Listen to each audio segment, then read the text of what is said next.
Good evening. Welcome to SUPANOVA 2020 on the Gold Coast. This guy has been around for quite some time, but hardly anyone knows him. So, well, sorry, but look, I just think he deserves much more credit than what he gets. Please welcome Brad Daniels. Hi, everybody. Okay, so Brad. Yes. First things first. What made you start doing this whole thing in the first place? I love comics since I was a kid. Always, like when I was 7 years old, and this is like 10 years after the original Batman TV show came on, they put it on my local station and I just fell in love with Batman. And I just never stopped getting keen on comics at that point on. My entire life I've been keen on comic books, reading them and writing them and drawing them. Alright. So, you've done a number of things for a while. I remember your Groovy Gravy. How come you decided Groovy Gravy to stop? Oh yeah, well I did Groovy Gravy for 25 years. It was a lot of fun. It was an anthology, so we get lots of different writers and artists who put stuff together. You yourself did stuff for it. Yes, I did. Sure. So, but the reason I stopped is that I wanted to do more comics, and as long as I had Groovy Gravy, I could just get other people to do all the work, do all the stories and writing, and I would get all the glory. I just wanted to do more stuff myself. So to motivate myself, I said I'm going to have to stop this and start doing my own thing. Okay, so now you're doing here like a Tales Too Stupid to Tell. What's all that about? Oh, that's just a fun humour book. It's based on something that an old Brisbane underground comics guy called Damien Woods did for me. He got a old Christian comic book and changed all the words in it and made it completely weird, and I loved the hell out of that. So. Okay, so this is kind of like that Mystery Science Theater, the 3000 kind of... It's like dubbing over an old movie. So I take an old comic book that's in the public domain, no worries for the legal side of things, and just change all the words. So it's got the same art, but it's a lot stupider than it was to start off with. Well, I have read it, and it's just so ridiculous. It's just... it's almost so bad it's brilliant.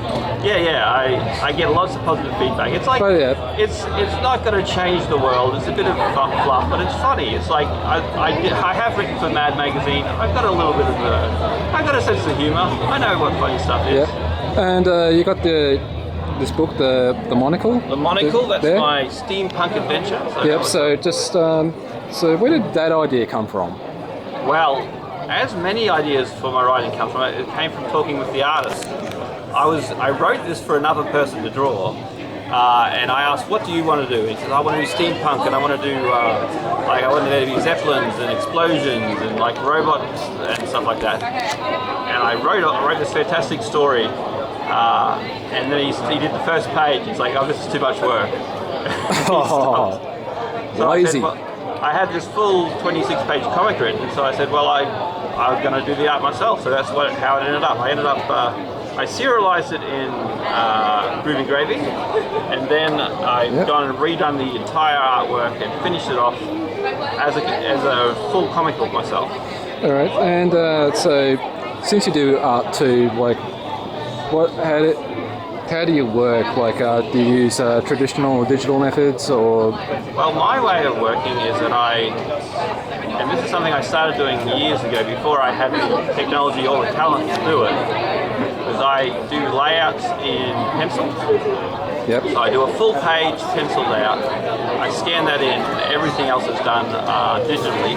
These days I'm using the iPad Pro and Procreate to work on. So I get the pencil sketch, the pencil layout of the page, and then I just go mad with the rest of it. Okay, and so who are your influences? Who are you influenced by, writing and art-wise? Writing and art. Well, I grew up. I was very into John Byrne, which is pretty embarrassing to say. I got a couple of his books, like his Alien book. I really like that. And Frank Miller, and they're both really talented creators who sort of started believing their own hype and went off the deep end a little bit. But I love I was going to say there's a fair bit of people when they got famous that kind of is the way to go. Yeah. the similar path. But sorry, keep going. No worries at all. I really appreciated the organic curves of John Byrne's work, and I also appreciated the really harsh angles and like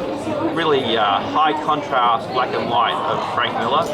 Writing, I don't know. I watch a lot of Star Wars. I watch a lot of Star Trek. I'm a big nerd culture in general.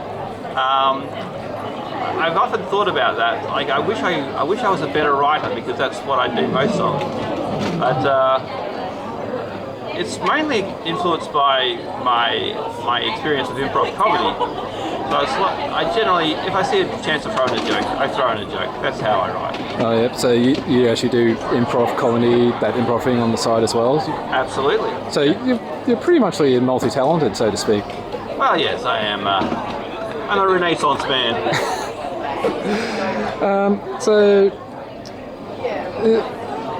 What's your next project or anything? Like, what's next in the I don't want to talk about it too much, because the more you talk about things... Alright, stop there. I won't worry about it. I'll keep it secret. Okay. Would that be better? I'll just say I'm planning on doing a 6-issue series. Alright. I've started on the first issue. Once the first one is done, I'll let everyone know about it. It's very esoteric, it's very weird, and I'm writing it for myself. So if no one else in the world likes it, at least I'll like it. Okay, so do you actually do commissions, or you do Patreon, Kickstarter, or anything like that? I do commissions. Usually I just do pictures of people as Muppets while I'm here. So just... sorry, just to zoom a little up there. Okay. But yeah, I've done other commissions as well. I'm not on Patreon yet. I'm just building a web presence system. Okay. Do you actually recommend doing this? If it's something that you believe in, and you like creative types like you and me, Sean, we have a need to get stuff out. We have a need to create stuff.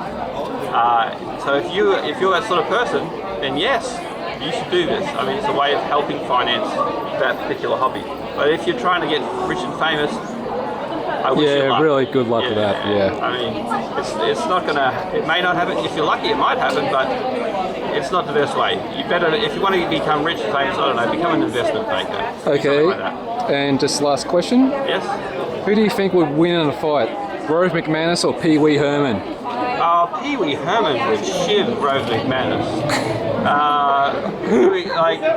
Everyone's like, oh, Pee Wee's so nice. He was caught wanking in a cinema, man. Yeah, I do remember that. He is hardcore. There's no stopping him. Rove McManus wouldn't know what hit him. All right, so that's Brad Desmond, everyone. Thank you. No worries. See ya.